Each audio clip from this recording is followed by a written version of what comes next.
Assalamualaikum warahmatullahi wabarakatuh. Halo teman-teman semuanya, perkenalkan namaku Rifki Febrian Alimuddin dari jurusan Ilmu Perpustakaan UIN Syarif Hidayatullah, jurus angkatan 2021, yaitu semester 4. Nah, pada kesempatan kali ini, pada video kali ini, saya akan sedikit mengulas, mereview daripada buku yang merupakan salah satu buku mata kuliah eh, perpustakaan dan arsip digital, mana ini adalah buku yang menjadi salah satu pedoman ataupun bahan ajar eh, dari salah satu materi yang yang diajarkan oleh mata, mata kuliah ini. Adapun buku yang dimaksud adalah berjudulkan Filsafat Teknologi dan Ide tentang Manusia dan Alat. Eh, Sebelum kita memasuki penjelasan daripada buku ini, terlebih dahulu kita mengenal eh, data dari buku ini, yaitu yang pertama adalah pengarang. Pengarang dari buku ini adalah dari Francis Lim. Kemudian adapun penerbitnya itu diterbitkan oleh salah satu PT yang ada di Yogyakarta, yaitu PT Kanisius Yogyakarta. Kemudian kategori buku ini termasuk salah satu buku filsafat. Kemudian memiliki ISBN yaitu 978 979 21 1909 1. Kemudian isi daripada buku ini terutama pada halamannya itu terdirikan 7 halaman Romawi dan 199 halaman. Dan buku ini diterbitkan pada tahun 2008 yang mana sudah mengalami beberapa cetakan hingga saat ini.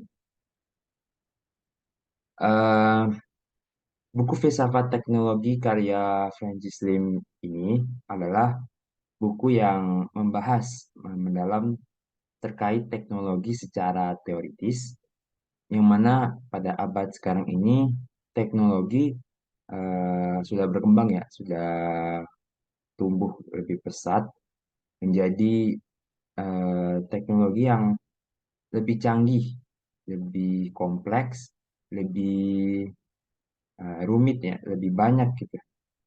Sehingga pada akhirnya mencakup ke ranah kehidupan kita, yang mana bisa saja dari cakupan ke ranah kehidupan kita ini bisa mengubah cara pandangan kita eh, terhadap kehidupan.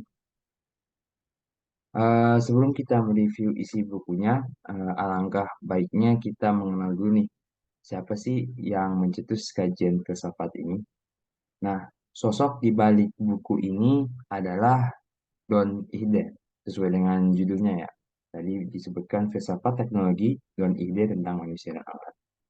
Maka Don Ihde di sini adalah salah satu orang yang di balik buku ini atau pencetus dari kajian filsafat ini. Siapa sih Don Ide? Don Ide itu adalah leading professor di bidang filsafat dan juga merupakan dekan humaniora dan seni di State University of New York di Stony Brook, Amerika Serikat. Dan juga beliau mengepalai Technoscience Research Group di Stony Brook. Beliau kelahiran Hope, Kansas, Amerika Serikat pada 14 Januari 1934. Beliau memulai pendidikan tingginya di University of Kansas, yaitu salah satu universitas di Amerika Serikat pada tahun 1956.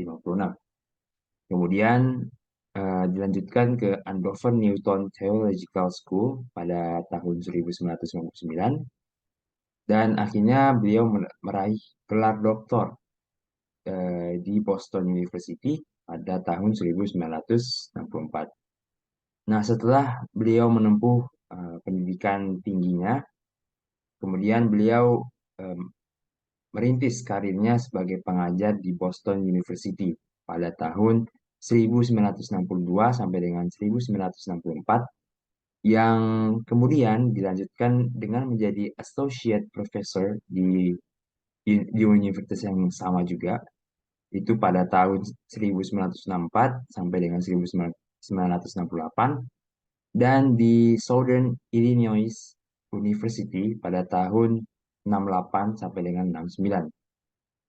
Beliau juga menekuni pada bidang filsafat teknologi dan filsafat sains dengan minat khusus pada teknologi citra. Makanya beliau sangat ahli terhadap keilmuan teknologi. Nah, beliau juga meneliti tentang persepsi antar budaya dan pola budaya plural, yang mana kemudian beliau akhirnya diangkat menjadi Distinguished Professor pada tahun 97, yaitu gelar ataupun tingkatan yang beliau raih itu satu tingkat lebih tinggi daripada profesor penuh. Nah, karena kontribusinya yang besar dan kemudian diakui juga secara internasional, khususnya dalam filsafat teknologi. Kemudian ada pun beberapa karyanya, antara lain di sini disebutkan ada Hermeneutic Phenomenology, yaitu The Philosophy of Paul Ricoeur pada tahun 71, Sense and Significance tahun 73, Post-Phenomenology Essays in the Postmodern Context tahun 73, Listening and Voice, A Phenomenology of Sound tahun 76, Experimental Phenomenology tahun 77, Techniques and Praxis, A Philosophy of Technology pada tahun 79, Existential Techniques pada tahun 83, Consequence of Phenomenology tahun 86, Technology and the Life World from Garden to Earth tahun 90, Instrumental Realism, Interface between Philosophy of Science and Philosophy of Technology pada tahun 91, Philosophy of Technology and Introduction tahun 93, Expanding Hermeneutics, Visualism in Science tahun 1999, dan Bodies in Technology tahun 2002. Selain itu, Ihde juga menyunting beberapa buku. Yang pertama ada buku Paul Ricoeur, The Conflict of Interpretations tahun 74.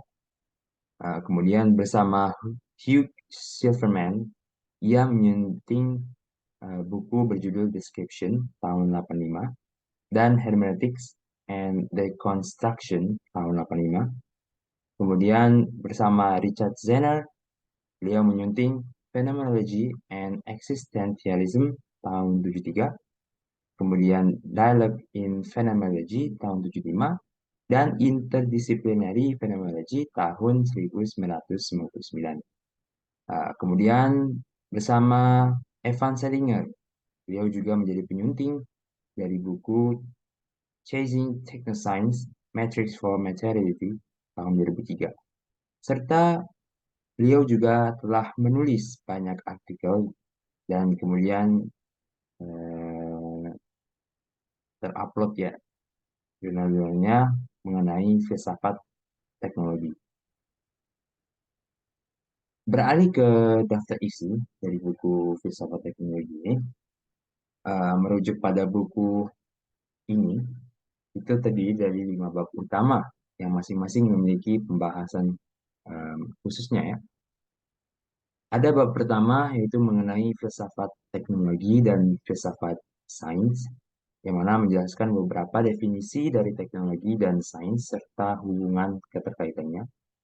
Kemudian di bab 2 mengenai pemikiran Heidegger, nah, tentang teknologi secara ontologinya dan perbandingan pemikirannya dengan Ihde. Kemudian bab 3 mengenai keterkaitan antara teknologi dan dunia kehidupan.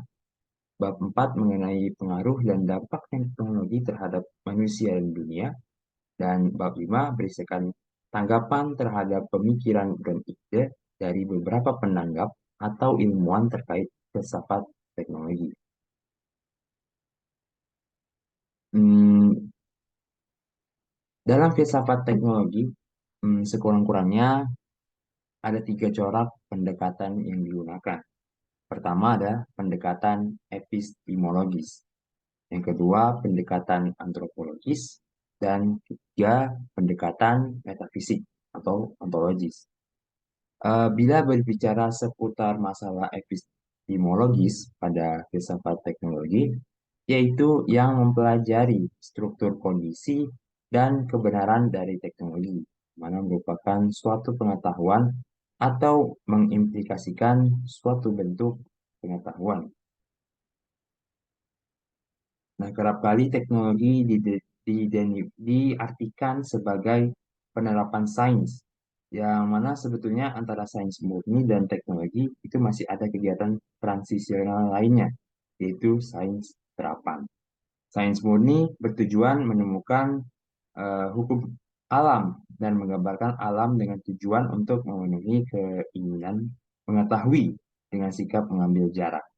Sedangkan sains terapan merupakan interpretasi konkret proposisi ilmiah yang ditujukan pada sasaran tertentu yang bermanfaat bagi kehidupan manusia. Nah, teknologi pada akhirnya bertujuan menciptakan artefak baru dengan cara meningkatkan keefektifan. Itu mengenai pendekatan secara epistemologis. Kemudian, adapun pendekatan filosofis kedua, yaitu pendekatan secara eh, antropologis, mana dalam refleksi filosofis ini teknologi dikaitkan dengan hakikat manusia, sebagaimana misalnya dirintis oleh Mumford dalam karyanya Technique and Civilization.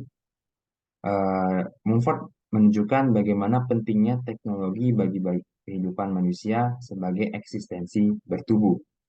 Alat-alat merupakan perluasan atau ekstensi kemampuan manusia untuk mencukupi kebutuhan materialnya akan sandang, papan, dan pangan.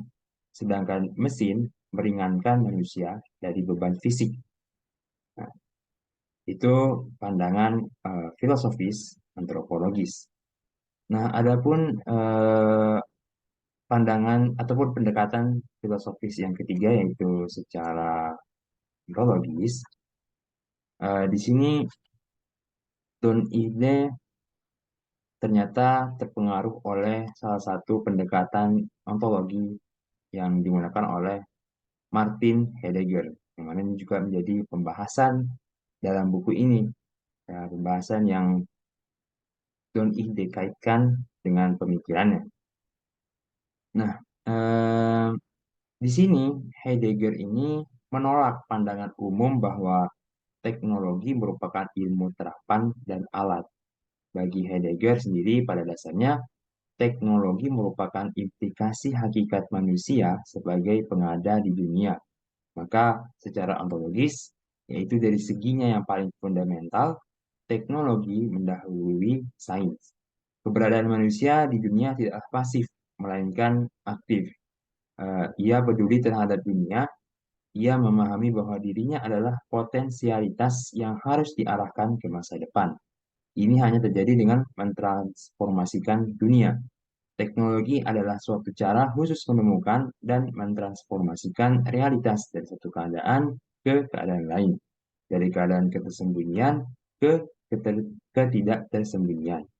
Ciri khas teknologi modern adalah memberikan tantangan agar realitas disingkapkan atau dibuka atau diungkapkan atau dipublikkan. Nah, inilah yang membedakan teknologi kuno dengan teknologi modern. Teknologi kuno misalnya pengendalian angin dan air, yang mana dasarnya masih tergantung pada alam. Sementara teknologi modern, misalnya menambang batu bara, kemudian menjadikannya menjadi suatu sumber energi. Yang mana berarti istilahnya di sini gunakan batu bara ini mencuri energi dari alam. Kita mencuri energi dari alam. Kemudian menyimpannya dalam objek-objek teknologis. Nah, Heidegger menyebut benda-benda itu sebagai persediaan yang tidak mempunyai nilai selain untuk digunakan.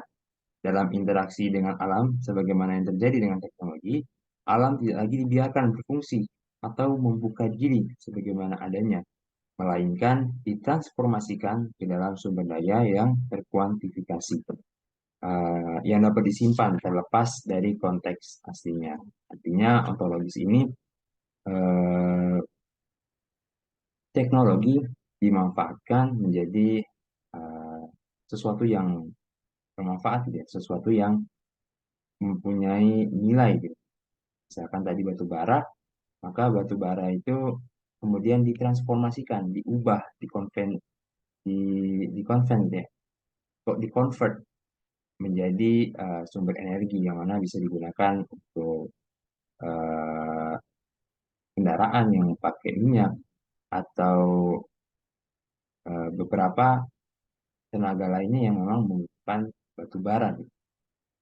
Yang pada awalnya batu bara itu adalah sesuatu yang mentah, kemudian diolah menjadi sesuatu yang bisa menjadi sumber suatu pekerjaan, gitu. Memudahkan juga teknologi berkembang.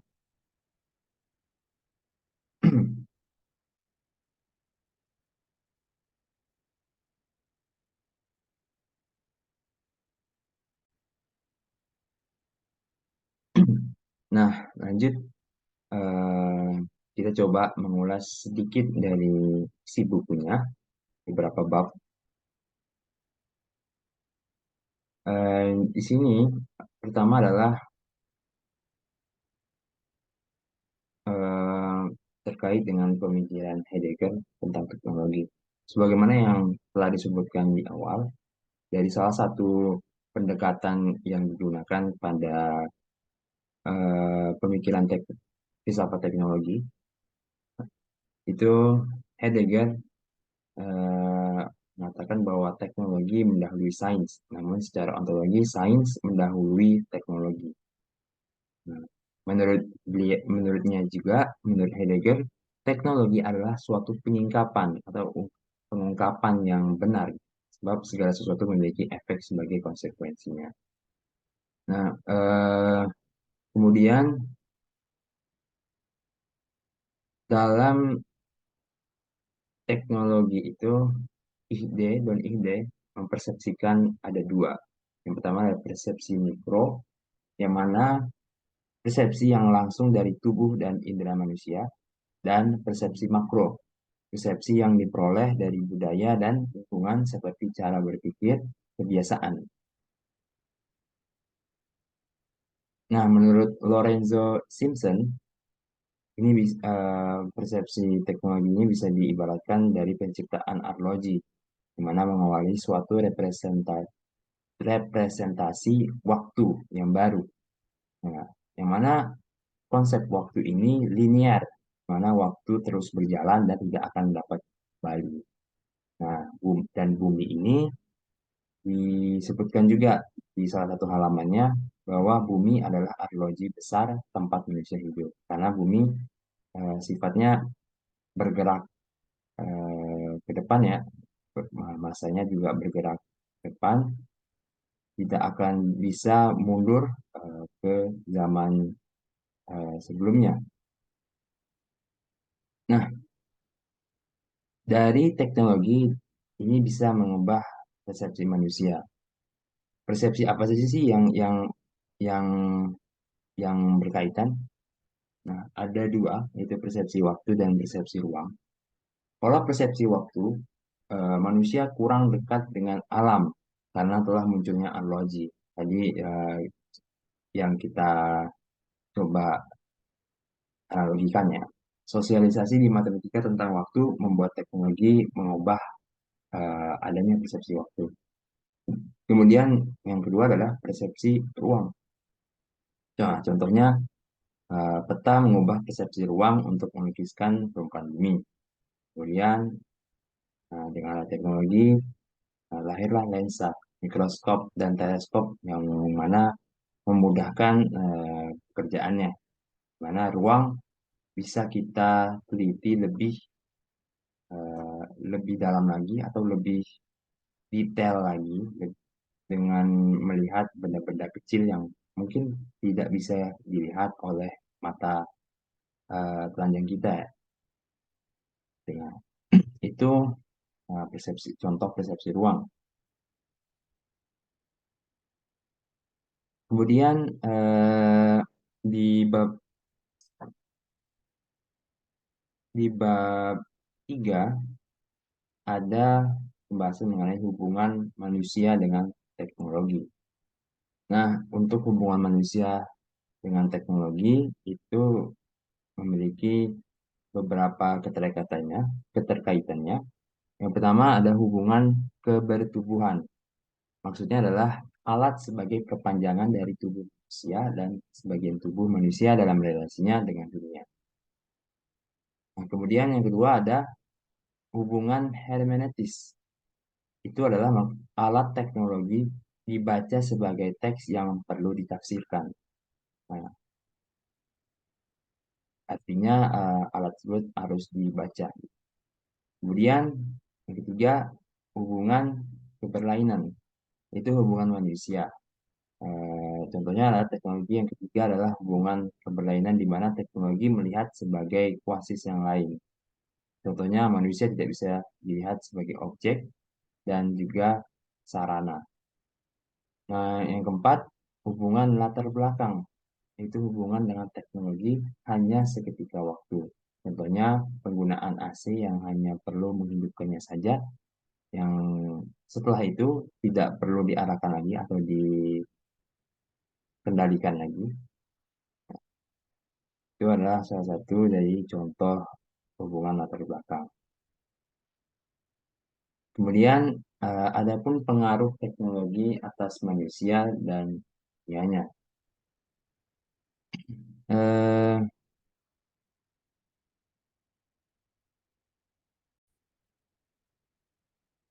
nah, adapun pada bab 4 mengenai pengaruh teknologi atas manusia dan dunianya, pertama adalah teknologi tertanam atau embedded dalam budaya. Nah, maksudnya itu teknologi memiliki cara berpikir yang memanipulasi dan mengeksploitasi dunia sebagai persediaan. Contohnya, penggunaan mesin yang berbeda-beda di negara, misalkan di negara barat ataupun di negara Cina. Misalkan. Kemudian adanya perbedaan budaya.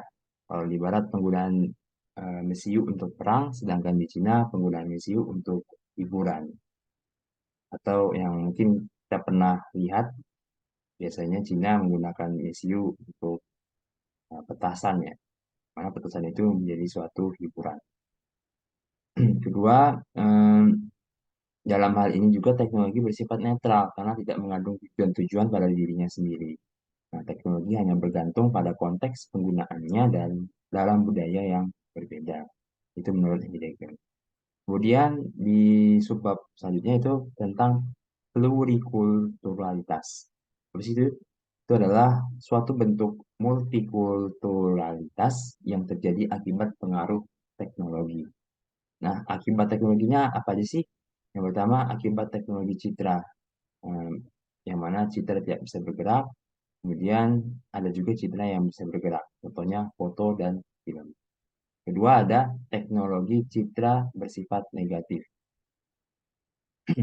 Kemudian di subbab selanjutnya itu tentang tanggung jawab dalam membuat keputusan. Di sini Don Ide mengatakan the one choice I don't have is the choice not to make a choice.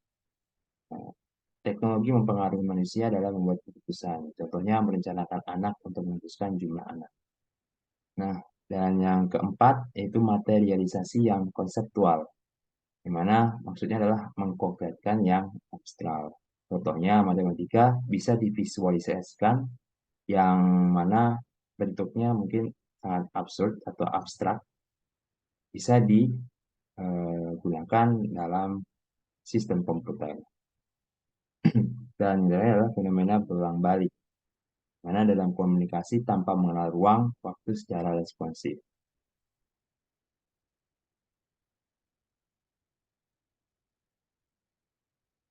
Nah, Yang terakhir adalah tanggapan terhadap pemikiran Don Ide. Sini beberapa beberapa cakupan ataupun beberapa rangkuman mengenai tanggapan teknologi terhadap pemikiran filsafat teknologinya Don Ide. Yang pertama itu terdapat pada halaman 158, mana arsiran atau benang simpul antara filsafat teknologi dan filsafat sains, yaitu refleksi atas peranan instrumentasi. Instrumentasi membuat sains menjadi konkret yang sebelumnya hanya bersifat teoritis. Terus yang kedua, ada pada halaman 158 sampai dengan 159. Situ katakan realitas yang ditampilkan oleh perwujudan sains dalam teknologi adalah realisme instrumentasi dan menjadi penghubung antara filsafat sains dan filsafat teknologi. Terus yang ketiga, pada halaman 165, menurut Ihde, filsafat teknologi terlambat muncul dalam wilayah filsafat barat, terutama di Amerika Serikat, karena para filsuf terlalu berkutat pada perbedaan teknologi dan sains, serta persoalan mana yang lebih dahulu. Dan pada halaman 165, penggunaan teknologi cenderung melihat perubahan akibat dan sebab. Kemudian, di sini juga dipaparkan, ini menyadarkan bahwa kita tentang pengaruh dan dampak penggunaan alat teknologi dalam cara bagaimana kita mempersepsikan dan memahami dunia kehidupan, terutama hubungan manusia, teknologi, dunia. Kemudian pada halaman 171, kerusakan lingkungan dan ekologi akibat teknologi kurang serius ditanggapi. Dia berpendapat bahwa hingga sekarang masalah lingkungan alam diatasi dengan cara menerapkan solusi mikro terhadap permasalahan makro. Contoh masalah makro adalah masalah pembuangan sampah dari proses kimiawi, sedangkan contoh solusi mikro adalah pendaur ulangan bahan-bahan yang pernah dipakai. Nah, daur ulang ini tidak dengan sendirinya akan menyelesaikan masalah pembuangan sampah tersebut. Nah, cara tersebut hanya memperlambat proses ini, namun tidak menghentikannya. Nah, larangan penggunaan bahan-bahan berbahaya tanpa memberi alternatif bahan lain juga tidak menyelesaikan masalah ini. Nah, dari sinilah ide berpandangan bahwa hanya dengan konsensus global dan kerjasama seluruh pihak di dunia, masalah lingkungan hidup dapat diselesaikan. Don Ide memberi contoh misalkan lubang ozon yang terjadi akibat dari penggunaan gas klorofluorokarbon atau CFC, mana gas karbon monoksida dan gas lain dari pabrik industri telah mencemari lapisan bumi kita.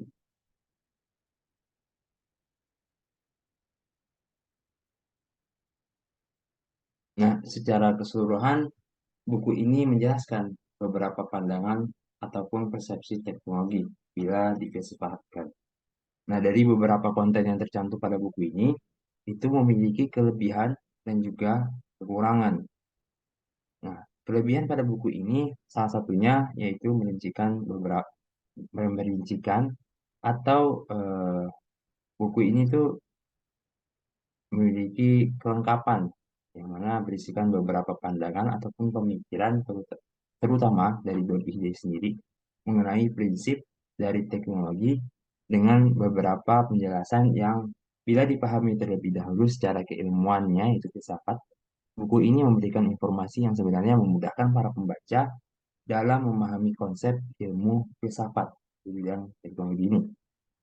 Nah, akan tetapi akan menjadi suatu kelemahan bagi para pembaca yang masih minim wawasan mengenai keilmuan filsafat, di mana para pembaca harus bersusah payah mencoba cari tahu beberapa istilah yang digunakan dan konsep penjelasan yang sebenarnya lebih rumit dari pengetahuan lainnya.